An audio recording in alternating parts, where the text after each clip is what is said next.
Creamer Media's Mining Weekly is interviewing Jan Nelson, the CEO of Copper 360, which has just entered into an agreement to acquire Nama Copper for 200 million rand. Hi, Jan. It's great to chat to you again. Jan, why do you see the acquisition of Nama Copper as a paradigm shifter for Copper 360? Hi, Martin. Thank you very much. The reason we see it as a paradigm shifter, Martin, is because the Nama Copper property is contiguous and adjacent to our central processing facility at Nababi. And with this acquisition, we immediately get an operating plant that can produce the same amount of copper that our current plant that we're finishing construction on can do. So what it does is it immediately allows us to double our production from 4,000 tons of copper planned for next year to 8,000 tons of copper. And you know, we would have built another plant next year, but now we don't have that requirement with this acquisition. And then in addition to that, you know, we get certain water rights, we get a large land area. And the other significant thing is we get tailings dumps where there's almost 22 million tons of tailings with copper of between 0.3 and 0.6% copper. So we also get a huge resource. But I think the main thing is that brand new processing plant, which is immediately in operation, that can double our production.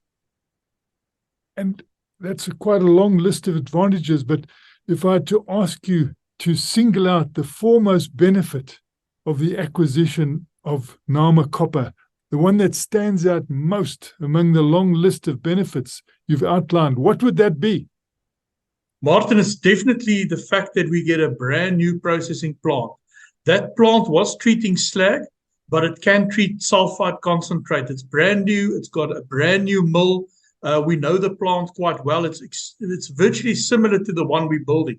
So the thing that stands out is the fact that we get a plant that is ready to produce from tomorrow, and it will double the production. So it's going to double our revenue as well. So the revenue we were planning to make in 2026 financial year, we're now going to make next year because of this plant. And I think that's the key thing that stands out. And just remind us again what you're active with, because you guys are already very active with plants. So just update us on all the actions going on at the moment. Yes. Since we listed, we raised money, and we have been building a copper concentrate plant that will treat sulfide ore. And that plant will go into production in January and February of next year. And that will treat about 26,000 tons of sulfide material from the Rietberg mine. So that's the one plant that we're busy building, and it'll finish. But the acquisition of Nama Copper adds another plant that's virtually got the same output metrics, and that's why we can double our production immediately. And the Rietberg mine is quite capable of delivering enough material for both plants.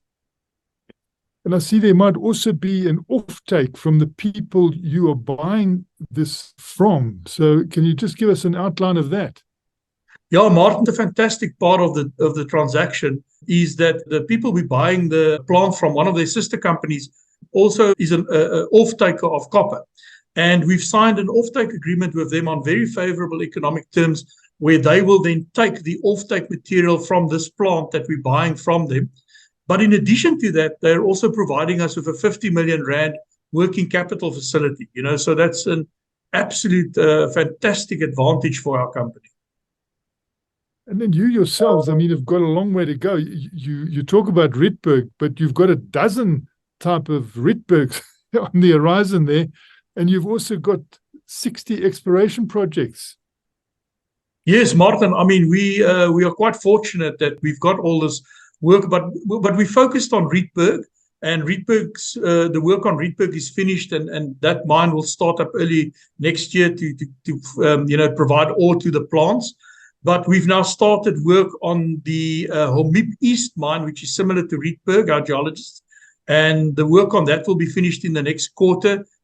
So our plan is to bring that mine online by the end of next year. And then we're currently drilling 2 open pit deposits that we will also bring online in the middle of the year. So what it does, it gives us quite a lot of flexibility in terms of ore that has to be provided to the plants. And, you know, one of the key things in mining is always flexibility. So we're hoping that by the end of the year, Rietberg will be up and running, the Homip East mine will be up and running, and the 2 open pits, and that will give us quite a lot of flexibility. But also remember, We've just recently done a 40 million rand upgrade to our SXEW plant, which makes the copper plates, and that will also double its production. And the results we're seeing from that is quite encouraging. So we also need to up the ore that has to go to the oxide plant. But our geologists have got enough ore and ore bodies in place to do that. So we're very excited by all the activity that will start happening next year. So you've got those copper plates already being sold into the market, and you are doing an environmental job. You are removing what was a waste dump, getting the copper out of that, turning it into copper plate. And how long does that go on for? Martin, the life on the copper oxides is in excess of 20 years. And that's just the loose material that is lying around. But with the acquisition, or when SHIP took us over, we did the reverse takeover and the new company was formed, there's a number of hard rock deposits like these open pits we're drilling up that have got an oxide cap. And that will further add to the life of mine of the oxides, and then it transitions into sulfides. So the oxides will go to the SXEW and the sulfides will go to the two concentrate plants. But that also then provides further life to the whole business. And then just please expand on the fact that Nama Copper Plant will ensure that the revenue of 2.2 billion planned for financial year 2026 by Copper 360 will now be able to be delivered in financial year 2025. Martin, it's very easy. The plant is operational, and we will, within the next week, once we've paid the 50 million rand deposit, we will, on a lease basis, lease the plant until the Section 11 comes through. So that means that we can immediately feed ore through that plant, and it's got virtually the same capacity as the one we're building. So where our plant that will go into production, the one we're building in early next year, would have done 4,000 tons plus minus for next year. The Nama Copper plant adds another 4,000. And that's the simple maths. That doubles our revenue immediately. It's like those quick soup adverts. You just add water and you've got instant soup. And it's the same with the Nama Copper plant. Because it's operational, we've got the ore. And by that fact, we don't have to build another plant, and it immediately doubles our production. And I think, that's a very good thing for us and our shareholders, because the risk of building a plant, there's a lot of supply issues now in the world. You see the ports are backed up. So by buying an operating plant, there isn't the issues of commissioning and construction and building. It's already there. It can run, and it immediately adds to the revenue, and it will, ensure that we can pay our shareholders a bigger dividend. I notice a reference to due diligence still having to be completed. Could you just expand on that? When do you expect this due diligence to be completed? Martin, within the next 2 to 4 months. And that relates more to, we've got some due diligence around the tailings dams. The plant doesn't need any due diligence because we know it well. And then just information around the company, financial information, and then certain regulatory processes that we understand. So really stock standard stuff that we have to do. We don't envisage that it will take long, and we don't see any showstoppers there. And how do you intend to fund this acquisition? Martin, we're in the process of finalizing 2 major debt agreements that we will guide the market on in due course. So there won't be any dilution to shareholders in terms of funding this acquisition.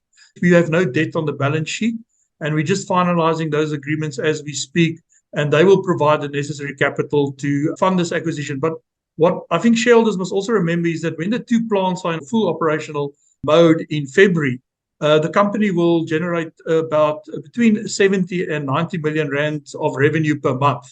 So there's also significant cash flow that will come to the party, but the debt arrangements we put in place will ensure we can fund this. And finally, Jan, what in your view should be the main takeaway from this interview? Well, I think the fact that shareholders can see that the operational growth that would have taken place by us building another plant next year is now gone.